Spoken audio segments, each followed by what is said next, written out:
할렐루야. 오늘 아버지의 마음 두 번째 시간입니다. 우리는 저번 주에 둘째 아들의 에피소드를 살펴보면서 아버지의 마음, 즉 하나님이 당신의 백성들을 향해 가지고 있는 마음을 우리가 둘째 아들의 입장에서 살펴보았습니다. 둘째 아들을 바라보는 아버지 입장에서 살펴본 거죠. 정확히 말하면.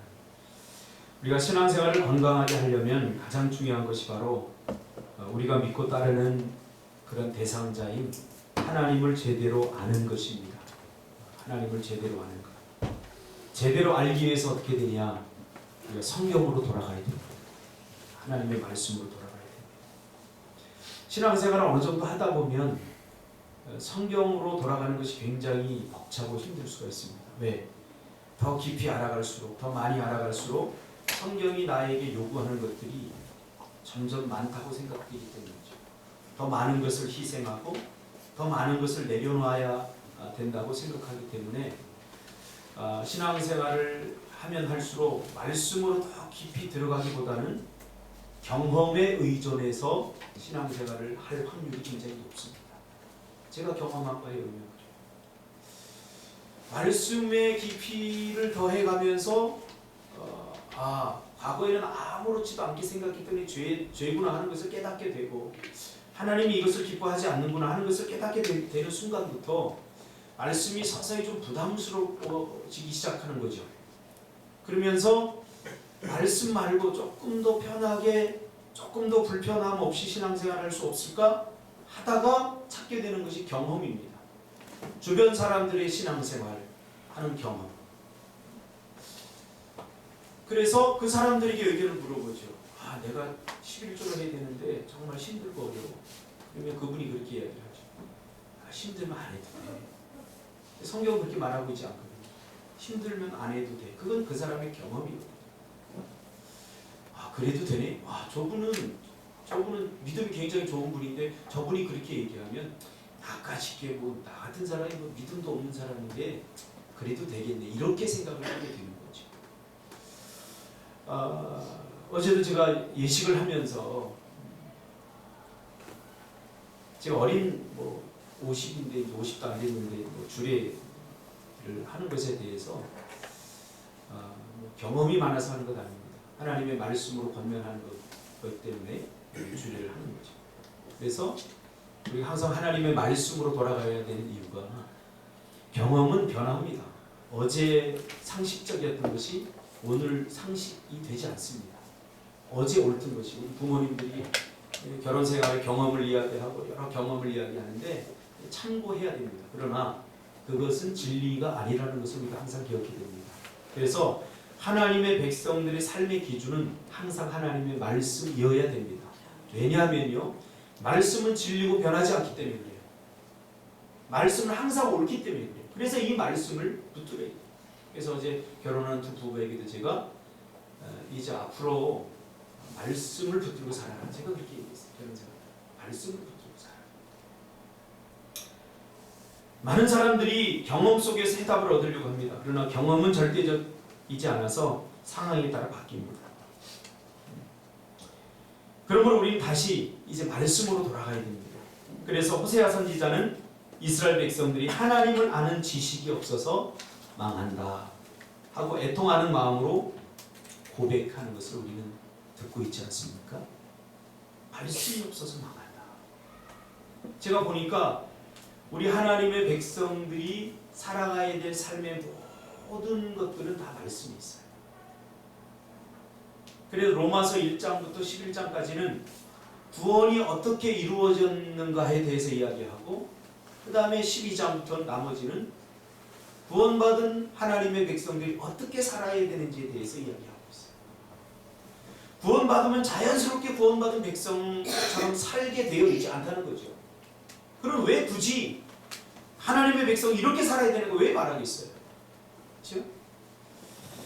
자기가 믿고 싶은 대로, 자기가 알고 싶은 대로 아는 것이 바로 샤머니즘이고 종교입니다.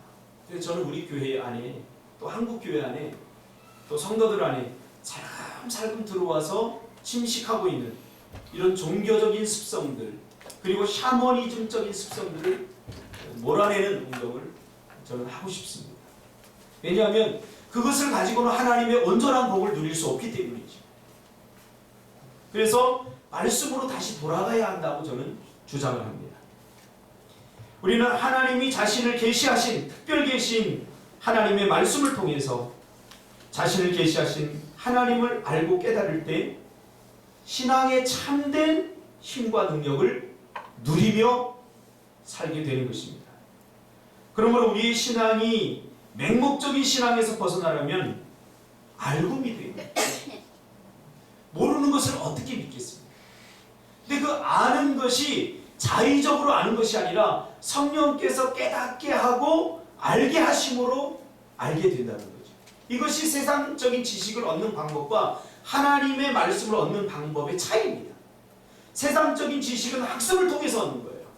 내 죄로 인해 오염된 지식과 이런 것들을 통해서 얻지만 하나님의 말씀에 대한 지식은 성령의 깨닫게 하심을 통해서 얻기 때문에 세상적인 지식을 얻는 방법과는 다르다는 거죠.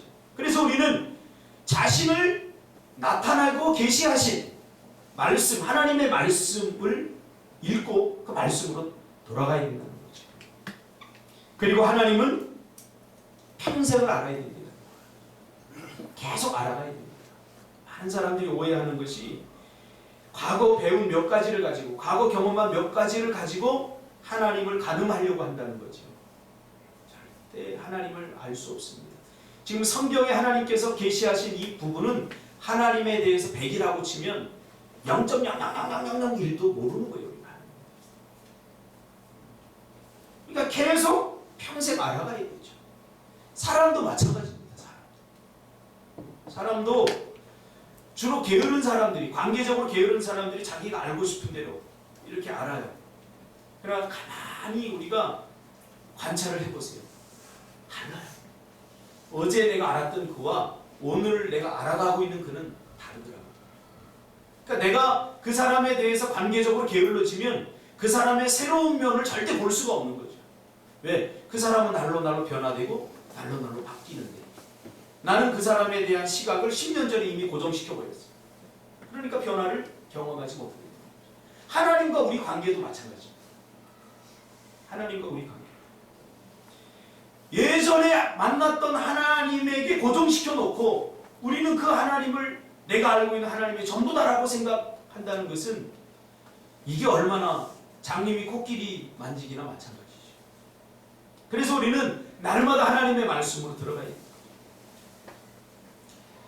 그래서 우리는 저번 주에 이 배은망덕한 둘째 아들의 삶을 살펴보면서 하나님의 크신 사랑의 마음을 배웠습니다. 이 비유도요, 이 아버지 이 탕자의 비유도 저도 설교만 한 수십 번 들었던 것 같아요. 그러면 마음에서 어떤 작용이 일어나냐면 본문을 딱 하면 더 들을 것이 없어. 또 그 얘기 목사님 하실 거야. 이렇게 되는 거예요. 그러면 배울 것이 하나도 없고 아무것도 들리지 않게 돼요. 왜? 내가 다 알고 있다고 생각해요.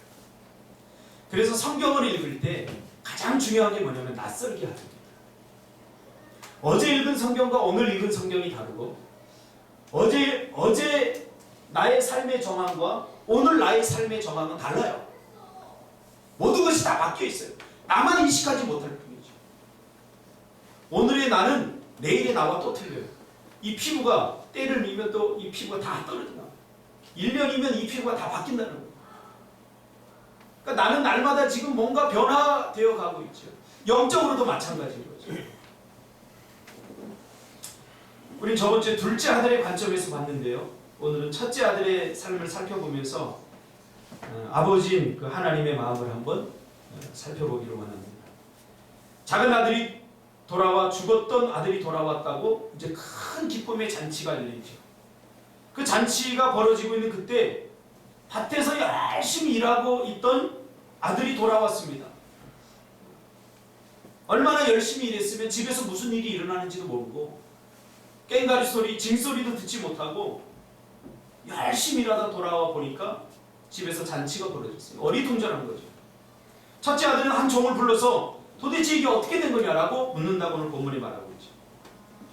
이 첫째 아들이 그렇게 물은 것은 그 상황을 물은 것이 아닙니다. 지금 무슨 일이 벌어지고 있는지 몰라서 물은 것이 아닙니다. 이곳은 아버지 집입니다. 그러면 아버지 마음대로 할 수 있습니다. 아버지 집이기 때문에. 그런데 이 첫째 아들은 보이지 않게 자신이 스스로 심리적으로는 아버지 집의 주인처럼 행세를 하고 있었던 것입니다. 내가 모르는 잔치가 자신에게 한마디 상의도 없이 벌어지고 있는 이 상황이 마음에 들지 않는 거죠. 아니 어떻게 내가 모르는 잔치가 내가 살고 있는 집에서 일어날 수 있지? 이게 아버지 집이라는 사실을 모르는 거예요. 다 자기 거라고 생각한 거예요. 내가 모르는 잔치를 나만 빠진 채 하고 있는 것이 못마땅한 거죠. 주인의식을 갖는 것하고 스스로 주인 행세를 하려고 하는 것은 다릅니다. 교회도 마찬가지예요. 우리는 교회를 주인의식을 갖고 최선을 다해서 교회를 섬겨야 됩니다. 그러나 교회의 주인이 되려고 해서는 안 됩니다. 교회의 주인은 예수님이 되는 거죠. 주인. 주인의식은 책임의식으로 나타나고 스스로 주인이 되려고 하는 것은 교만에서 나옵니다. 이 첫째 아들은 주인의식, 아버지 집에 대한 주인의식이 강한 것이 아니라 스스로 주인이 되려고 하는 그런 마음이 강하게 있던 거죠. 그래서 이 탕자의 비유는 굉장히 심리적인 이야기를 하고 있는 거예요. 어떤 겉으로 나타난 모습이 아니라 영화로 따지면 첫째 아들의 심리, 둘째 아들의 심리, 아버지의 심리 이런 심리를 분석해 놓은 설교, 이 말씀이죠. 더군다나 둘째 아들이 돌아와서 버리고 있는 잔치라고 생각하니까 더 참을 수가 없게 된 거죠. 왜요? 둘째 아들이 어떤 아들입니까? 도저히 용서받아서는 안 되고 잔치는커녕 종아리를 맞아야 되는 아들인데 그 아들이 돌아왔다고 지금 잔치를 벌이고 있다는 거죠. 동생이 집을 떠난 후에 아버지와 달리 이 첫째 아들은 동생을 마음에서 지워버렸습니다. 혹 생각날 때라도 어떤 기억으로 남아있느냐. 이 동생은 이 나쁜 놈, 넌 내 동생이 아니야. 어떻게 아버지의 마음을 그렇게 아프게 할 수 있어? 어떻게 형도 못하는 걸 네가 할 수 있어? 하면서 동생만 생각하면 상처와 분노만이 떠오르는 거죠. 그러니까 생각하고 싶지 않았던 거죠. 가족에게 아픔을 주고 떠난 동생 생각하고 싶지 않아요. 왜? 머리가 지끈거려. 이미 첫째 아들은 자기가 가지고 있는 자기 의로 작은 아들을 판단하고 그를 시기하고 미워하고 있었던 것입니다. 넌 대접받아서는 안 돼. 근데 지금 대접을 받고 있는 거예요. 극진하게 그것도. 잔치가 벌어질 겁니다. 근동아시아에서 잔치라고 하는 것은 최고의 축복 아닙니까? 둘째 아들을 불쌍하게 여기고 그 아들이 집을 나가는 순간부터 긍휼하게 여겨서 밥을 먹어도 둘째 아들 생각, 앉아나서나 둘째 아들 생각이 이 아버지의 마음에선 단 한시도 떠난 적이 없는데 첫째 아들은 그렇지 않다는 거죠. 그런데 그 둘째 아들이 돌아와서는 이 작은 아들이 집에 있을 때보다 더 극진한 대접을 받는 그것을 보고 그런 아버지에 대해서 이 첫째 아들은 못마땅한 거예요. 아버지의 마음은 어떤 것입니까? 둘 다 사랑합니다. 분명히 첫째 아들도 사랑하고 둘째 아들도 사랑합니다.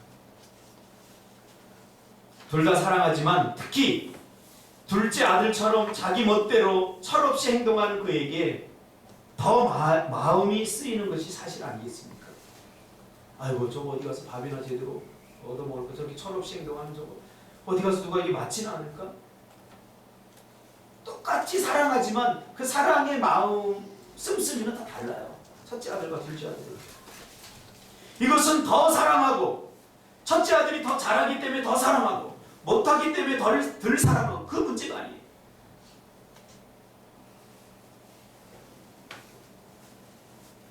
그래서 28절에 보니까 첫째 아들은 노했다, 분노했다. 왜? 아버지의 그런 행동이 분노를 하는 거죠. 그래서 어떻게 행동합니까?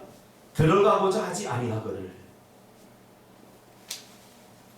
들어가서 행패를 놓은 것이 아니라 아버지 어떻게 그럴 수 있어요? 하면서 행패를 놓은 것이 아니라 이 첫째 아들은 굉장히 똑똑해요. 그래서 들어가지 않음으로 아버지의 마음을 불편하게 하고 있는 거죠.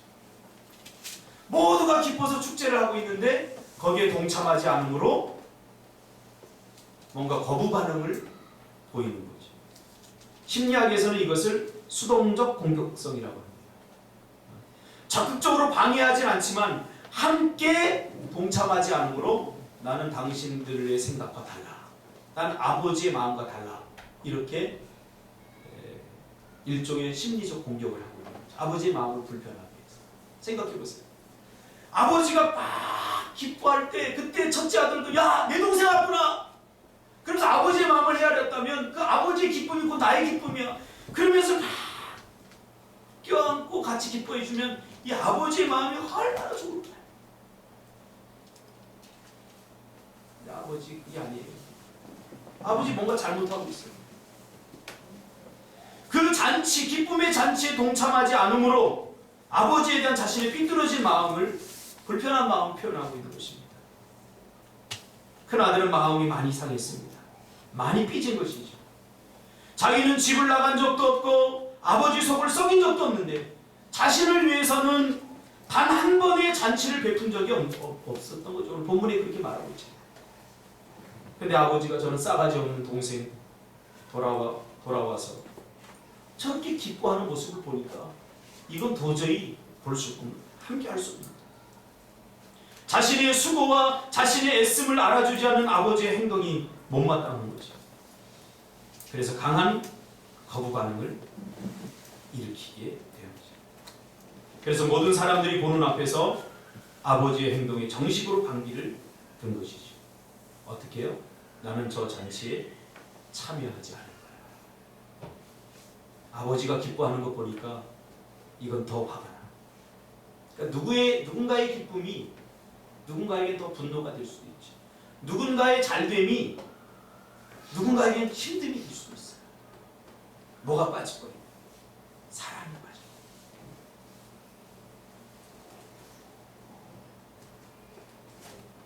왜 아버지의 기쁨이 자신의 기쁨이 되지 못할까요? 왜 우리는 하나님의 기쁨이 우리의 기쁨이 되지 못할까요? 요나도 그랬잖아요. 이누의 백성이 주님께 돌아오면서 죄를 무릅쓰고 회개하는 그 모습을 보면서 하나님 얼마나 기뻐했어요. 하나님의 기쁨이 요나의 기쁨이 되지 못했어요. 하나님께 따졌어요. 아니 하나님, 저놈들 다 죽어야 되지 않습니까?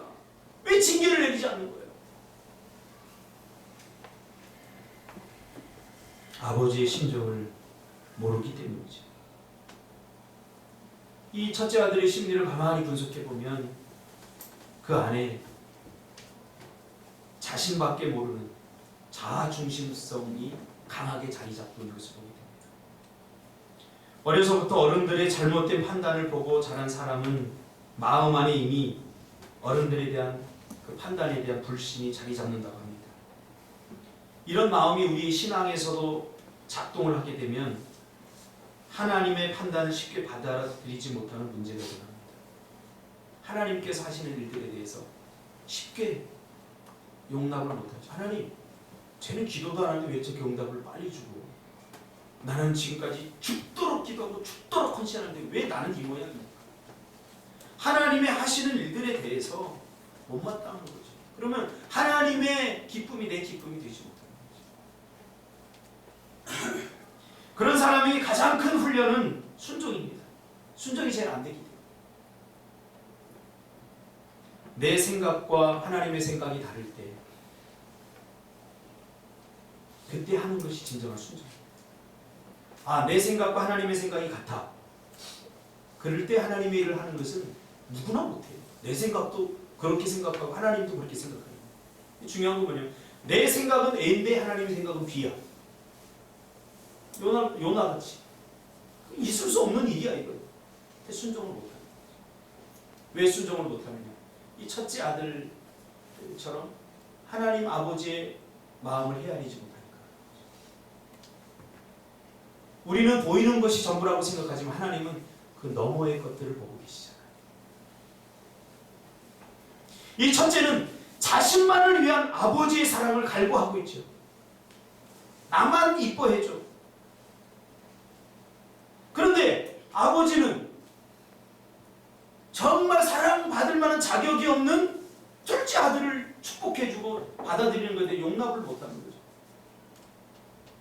하나님의 사랑이 예쁘다고 아버지의 사랑이 예쁘다고 생각한 거죠. 여러분, 하나님의 마음은 성경에서 이미 다 밝히고 있죠. 모든 사람들이 다 행복하기를 원해요. 아버지의 사랑을 독차지하려고 하는 시기심과 질투심. 사람들의 사랑은 배타적이고 독점적이지 않습니까? 저 사람의 사랑 나만 받고 싶어. 자기가 독점하려고 살아. 누군가 그 사람을 사랑하면 시기심과 질투심이 발동하죠. 그러니까 이런 것들이 하나님과 우리 신앙생활에서도 나타나게 된다는 거죠. 그래서 하나님의 사랑을 자기만 독점하려고 해요. 하나님은 나만의 하나님입니까? 아니에요. 내가 미워하는 그 사람의 하나님이기도 해요. 제가 이 사실을 깨닫는 것이 그렇게 오래되지 않습니다. 이것을 깨달으면서 저를 미워하고 저에게 고통을 주고 아픔을 주던 모든 사람들을 다 용서하고 있어요. 하나님은 내가 미워했던 저 사람도 사랑해요. 어제 결혼식 갔는데 제가 죽이고 싶을 정도로 미워했던 장로님을 만났어요. 근데 정말 마음에 편하면서 둘이 포옹을 하고, 장로님 잘 계시죠? 좀 안쓰럽기까지 하고 많이 늙었더라고요. 잔머리 그리면 늙습니다. 많이 늙었더라고요. 장로님 뭐라고? 목사님 죄송해요.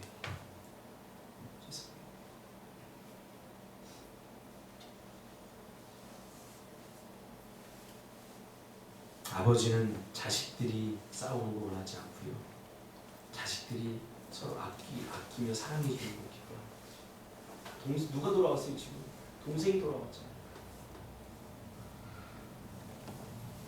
그러나 첫째는 결국 자신의 마음에 들지 않자 돌변해서 아버지를 향해서 반기를 들지 않습니까? 그러니까 결국 둘째 아들보다 더 악한 생각을 가지고 있는지도 모릅니다. 이 첫째는. 그는 아버지에게 울분을 토하고 있습니다. 뼈 빠지게 일한 자기에게는 염소 새끼도 잡아준 적이 없는데 창녀들에게 재산을 탕진하고 자기 마음대로 살다가 돌아온 둘째 아들을 위해서는 송아지를 잡아줘. 그는 과연 순수한 마음으로 지금까지 일하지 않았다는 것이 폭로되고 있죠. 하나님의 아버지의 집에서 그는 정말 아버지를 순전하게 사랑하고 아버지를 아끼는 마음으로 그 아버지 집에서 일했다는 것이 아님을 폭로하고 있었습니다. 왜? 장자로서의 대접을 받고 아버지의 모든 것을 자기가 물려받을 수 있습니다. 그러니까 아버지를 인격적으로 관계적으로 순수하게 사랑한 것이 아니라 아버지가 가지고 있는 그 어떤 것 때문에 아버지를 사랑하게 된 거죠. 우리의 관계의 비극이 언제부터 시작됐냐면 바로 이때부터 시작돼요. 그 사람을 사랑하되 거기서 순수한 사랑을 잃어버리면 그때부터 관계적 어려움이 오기 시작합니다. 이 두 부부도 어제 주례를 했는데 순수하게 사랑하시기 바랍니다. 상원 집사는 민지 집사하고 왜 결혼했어?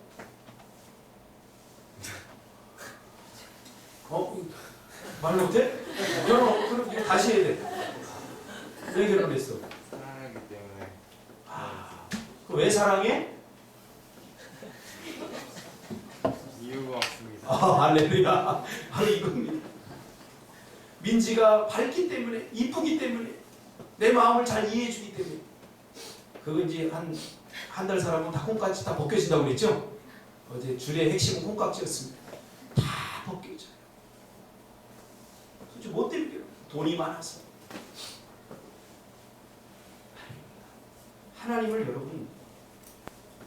하나님은 우리에게요 어떤 조건을 보고서 우리를 축복하거나 우리를 사랑하지 않았다는 사실이죠. 이것을 우리는 반드시 기억해요. 그래서 하나님에게 인정받으려고 뭔가 더 열심히 하고, 하나님께 인정받으려고 더 많이 헌금하고, 하나님께 인정받으려고 금식기도 40일 이런 거 하지 마세요. 그러면 자기의 큰 상처가 돼요. 오히려 우리는 어떤 의미에서 하나님께 받은 것이 너무 많기 때문에 내 안에 자발적으로 그 은혜를 깨닫고 해야 되는 거예요.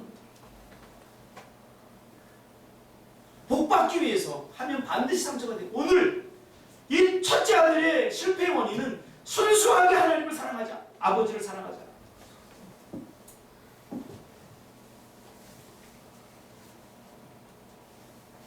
그가 열심히 일하고 아버지께 어떤 대가나 어떤 인센티브를 원하지 않고 그저 아버지를 아버지로서 사랑하고 존경하는 순수한 마음으로 봉사하고 일을 했다면 아버지의 이런 행동에 화낼 이유가 하나도 없지요. 왜 화를 냅니까? 아버지를 그렇게 순수하게 좋아했는데 아버지가 좋아하는 것은 내가 좋아하는 게 되는 거죠. 아버지의 기쁨은 내 기쁨이 되는 거죠. 그러나 오늘날 우리는 하나님의 기쁨이 우리의 기쁨이 되고 있습니까? 진짜. 결국 신앙은 순전함의 문제 아닙니까? 왜 하나님께 화가 납니까? 내가 더 열심히 일하고 더 많이 기도하고 더 많이 헌신했는데 그렇지 못한 사람들이 더 잘 되고 더 많은 기도 응답이 되고 더 많은 복을 받을 때 이거 하나님이 내 마음대로 움직여주지 않네 이거죠. 왜 내 마음대로 안 해주지? 첫째 아들은 뭐예요? 첫째 아들이 갖고 있는 시나리오. 둘째 아들이 돌아왔다. 가장 좋은 것은 나 너 몰라 하고 아버지가 내쫓는 거예요. 아 통째야. 역시 우리 아버지 공의의 하나님 아버지 멋지. 그것도 안 되면 너는 엎드려 하고 곤장을 치는 거죠. 그 모습을 보면 첫째 아들은 맞을 짓 했어 이거지.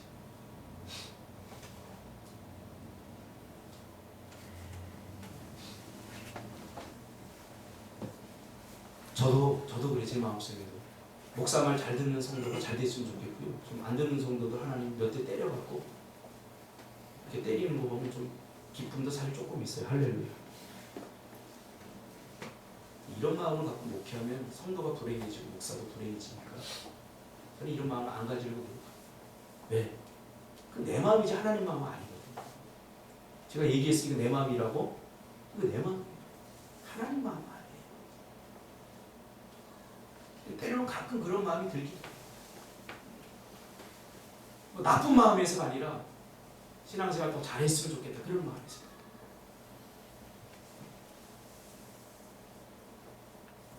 아버지가 가진 그 어떤 것 때문에 그를 사랑하고 존경하는 것이 아니라 그런 것이 없어도 온전히 인격적인 관계만으로 사랑하는 것이 바로 신앙입니다. 욥의 신앙이 바로 그러한 신앙으로 거듭나게 될 거죠. 결국 아버지는 둘째 아들과 첫째 아들에 대해서 기대하고 바라는 것이 다름을 우리가 알게 되죠. 이것을 첫째 아들은 몰랐던 거죠. 당신의 백성들을 향한 하나님의 기대는 모두 다 다릅니다. 우리 성도들도 여기 한 31명 정도 앉아있지만 한 사람 한 사람에 대한 기대와 사랑이 다 달라요. 이것은 차별이 아니라 오히려 축복입니다. 어떤 사람에게는 첫째 아들 같은 사랑이 있고 어떤 사람은 둘째 아들 같은 그런 사랑이 있어요. 하나님 말씀. 아, 쟤는 첫째 아들 같은 마음을 갖고 사랑한다. 이 사람은 둘째 아들 같은 마음을 갖고 사랑하는 거죠. 제사를 탕진하고 돼지 주염 열매를 먹고 어쩔 수 없이 그제서야 뒤늦게 아버지의 은혜를 깨달은 둘째 아들에게는 아버지는 어떤 마음을 가지고 있을까요? 다행입니다. 살아 돌아온 것만으로도 기쁨이 되는 존재 자체만으로. 그가 무엇을 아버지를 위해서 첫째 아들처럼 열심히 일하고 성실하게 일하고 아버지 집을 위해서 많은 것을 남겨서 기뻐하는 것이 아니라 이 둘째 아들에게 아버지가 기대하는 것은 그저 살아 돌아온 것만으로도 기쁜 거예요. 그러나 큰아들은 앞으로 아버지를 대신해서 집을 책임지고 집을 경영해야 하는 사람으로서 아버지가 생각하는 거죠. 기대치가 다른 거죠. 이 첫째 아들은 영적 장자로서 기대하는 거죠. 그런데 실망한 거죠, 아버지는. 아니, 이런 영적 장자로서 기대를 하면 뭔가 이 둘째 아들이 돌아왔을 때 같이 기뻐해 줘야 되는데 그렇지 못한 것에 대해서 하나님 아버지는 마음이 아픈 거예요. 우리 아이를 키워보니까 우리 예담이가 낳고 예원이가 낳았어요. 참 막내가 이뻐요. 이쁜지 많이. 요즘도 그래요. 근데 우리 예담이가 그걸 보고 막 시기를 하더라고요. 사춘기가 일찍 온 것 같아요. 키우면서 이 셋째는 웃기만 해도 야, 이 웃는 거가 너무 이쁘다. 그런데 둘째는 뭐 심부름도 해주고 이래도 별로 안 기뻐요.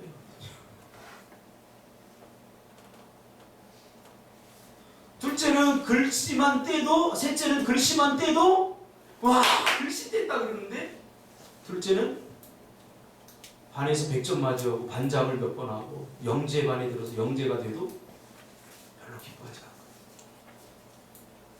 사랑이 없어서 그런 게 아니에요. 기대하는 바가 달라요. 여러분도 그렇지 않습니까? 가끔 그래요. 여러분도 그런 생각 가질 거예요. 저도 그랬어요.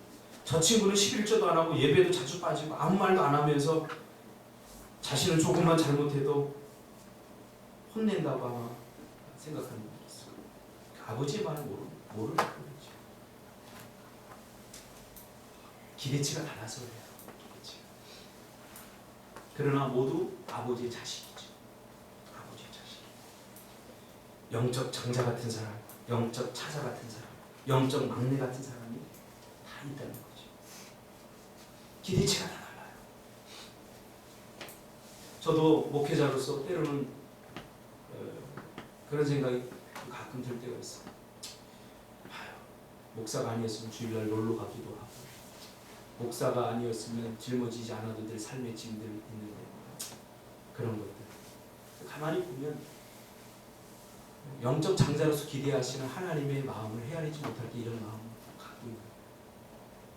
더 많은 것들을 하나님 주셨는데 그렇지 못하게 된 거죠. 그저 목숨만 살아서 돌아온 그 둘째 아들을 대하는 그 아버지의 마음을 이해하지 못하는 거죠. 우리 신앙의 여정 속에서도 하나님의 기쁨이 나의 기쁨이 되지 못하는 경우는 바로 그런 경우가 아닐까 생각합니다. 아버지에게는 행동이 기준이 아닙니다. 행동이 기준. 첫째 아들이 어떤 행동을 했느냐, 둘째 아들이 어떤 행동을 했느냐, 거기에 따라서 첫째 아들은 열심히 일했으니까 더 많이 주고, 둘째 아들은 못된 짓 했으니까 징계를 하고,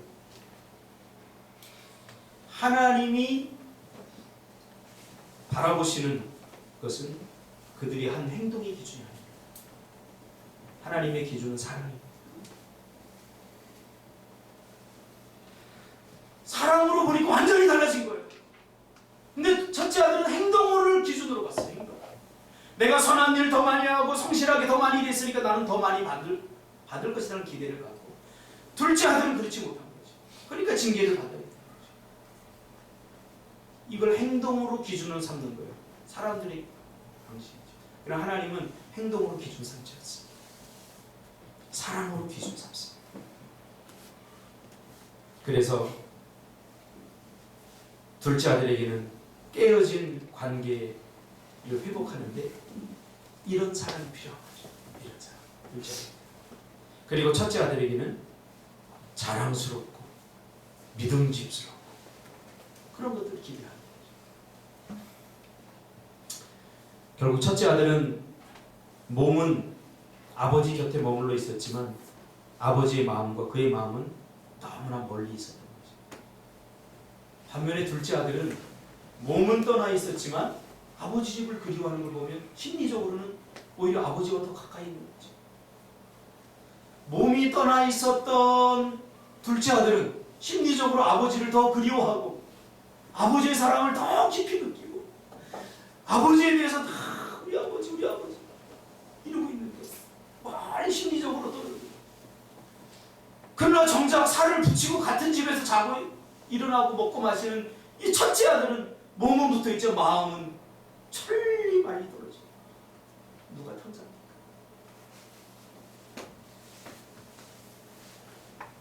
마태복음 15장 8절에서 예수님은 이런 유대인들을 향해서 이사야 29장 13절을 인용해서 이렇게 말합니다. 이 백성이 입술로는 나를 존경하되 마음은 내게서 멀다. 마음은 내게서 멀다. 어쩌면 이 첫째 아들은 둘째 아들보다 마음은 아버지에게서 더 어쩜 멀리 있을지 모릅니다. 둘째 아들은 몸이 떠나 있었지만 아버지 집을 그리워하면서 내가 아버지 집에서 이제 아들로서가 아니라 품꾼의 하나로서도 살았으면 좋겠다. 어제 결혼식을 갔는데 예전에 우리 교회 나오던 두 청년을 만났어요. 그 중에 한 청년이 결혼식 때만 되면 꼭 와요. 감사하죠. 한 청년이 제 제자이기도 했는데 지금 세종시에 가서 이렇게 공무원, 복지공무원으로 그런 얘기를 해요. 이렇게 이야기를 하던 중에 이 친구가 우리 공동체, 우리 교회를 굉장히 그리워하고 있구나. 그런 생각을 많이 했어요. 목사님, 제가 예전에 많이 놀러 데리고 다녔거든요. 저도 없을 때 여행 다니고 그 친구하고 이제 강원도 쪽 여행하고 축구도 같이 하고 다 빨개먹고 수영도 같이 하고 그게 그리운 거예요. 사회 공동체 어디를 가보세요. 그러니까 그렇게 친구처럼 또 그렇게 가족처럼 그렇게 하는 데가 많이 있지 않아요. 그러니까 사회를 이제 어느 정도 경험하고 나서 그런 그리움들이 있어요. 목사님, 이번에 제가 좀 노는데 어디 놀러 가면 좋겠어요. 놀러 안 가요? 그러더니 걔네들 결혼해서 다 따로 놀겠구나. 준석이는 아직 결혼 안 했고 태아리도 결혼 안 했어. 갈까? 갔으면 좋겠어요.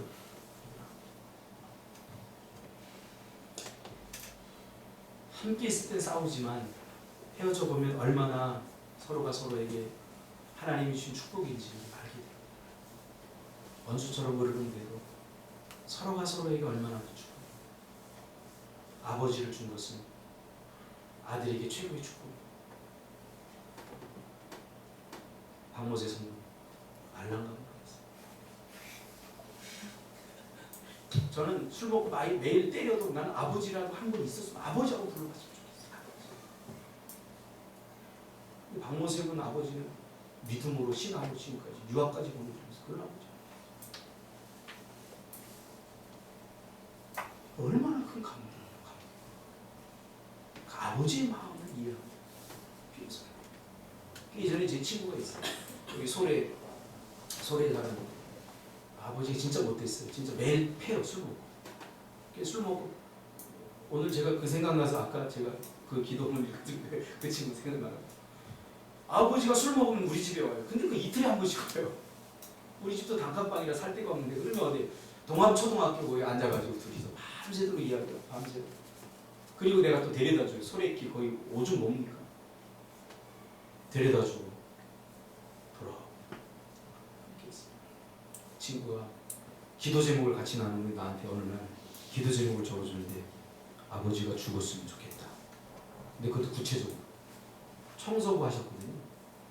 근데 교통사고 나서 어느 사람이 술 먹고 우리 아버지를 좀 쳤으면 좋겠다. 구체적으로 적어줘. 그걸 놓고 기도해요. 얼마나 고통스럽고 힘들었습니까? 그 아버지 때문에. 제가 그랬어. 그런 아버지가 있었으면 좋겠다. 그 친구는 이해를 못했을 거예요. 그 말. 저는 굉장히 외롭거든요. 아버지였어요. 신앙은 마음의 문제입니다. 모든 것이 다 바뀌어도 마음이 바뀌지 않으면 종교에 머물러 있는 것입니다. 하나님을 마음으로 섬겨야 됩니다. 오늘날 마음으로란 말이 많이 오해가 되어서 그를 위해서 아무것도 하지 않으면서 마음으로 사랑해 라고 말하는 값싼 인사치레가 됐지만 정말 마음이 있으면 거기에 물질도 들어가고 정성도 들어갑니다. 우리 때로 아무것도 하지 않으면서 하나님 내 마음 아시죠? 그러면 자신의 행동을 합리화할 때가 있습니다. 알긴 뭐랍니까? 마태복음 6장 21절에 내 보물이 있는 곳에 내 마음도 있느니라. 주님은 정확하게 통찰하고 계시죠. 다음 주에 제가 꿈이 있는 교회 리더십 세미나 강사로 초청돼서 가는데 전화가 왔어요. 강사 좀 해줬으면 좋겠다. 그래서 우리 이야기하면서 참 요즘 둘이 통화하면 계속 감사 이야기를 해요. 감사하다. 참 감사하다. 좀 감사가 아닌 게 없어요. 좀. 우리가 금요일날 우리 영상을 보면서 현 영상 봤잖아요. 하나님이 은사로 주셨다고 했는데 꼭 은사로 주셔야 감사합니까? 좀 감사해요. 그냥 다. 감사해요. 예전에는 말씀 안 부리는 성도는 미웠고 좋았고 말씀 부리는 성도 미웠고 그랬는데 요즘 그게 다 없어요. 물론 우리 교회는 지금 말씀 부리는 성도도 없지만 다 그런 의미가 없어요. 그냥 다 감사해요. 성도님 때문에 다 감사해요. 그래서 개척교회 때 이야기를 하더라고요. 이 목사님이 믿음이 너무 좋아요. 개척 진짜 아무것도 없이 개척을 시작했는데 하나님이 시편의 음성을 들려주면서 내 입을 넓게 열라 그래가지고 월세 150만 원짜리 훅 들어가고요. 그것도 10몇 년 전입니다. 그때 지금으로 말하자면 한 3, 400 정도 월세 됩니다. 아무것도 없는 그러니 얼마나 힘들었겠어요. 1년을 월세를 못 내니까 주인이 부르더니 6개월 거 깎아줄게. 6개월 거나 내세요.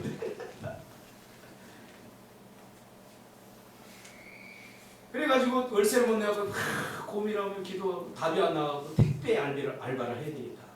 택배 알바를 하려고 이제 목사가 알바를 하려고 생각까지 한 것은 제가 심정을 알아요. 그 심정.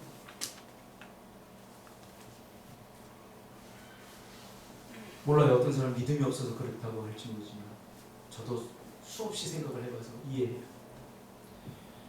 그리고 이제 내일부터 택배 알바를 하려고 이제 다 결정을 해놓고 교육자실에 이렇게 있는데 밖에서 막 웃는 소리가 들리고 막 청년들이 벌써 깔깔대고 막 그래요.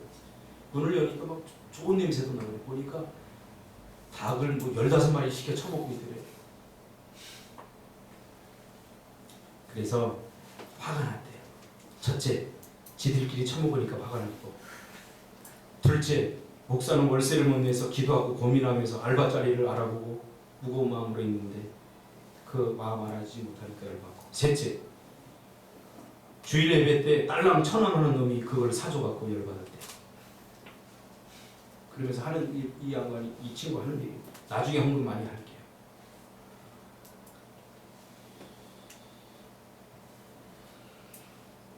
그래서 불러다 놓고 친구 교육을 시켜야 되는 게 얘기했대요.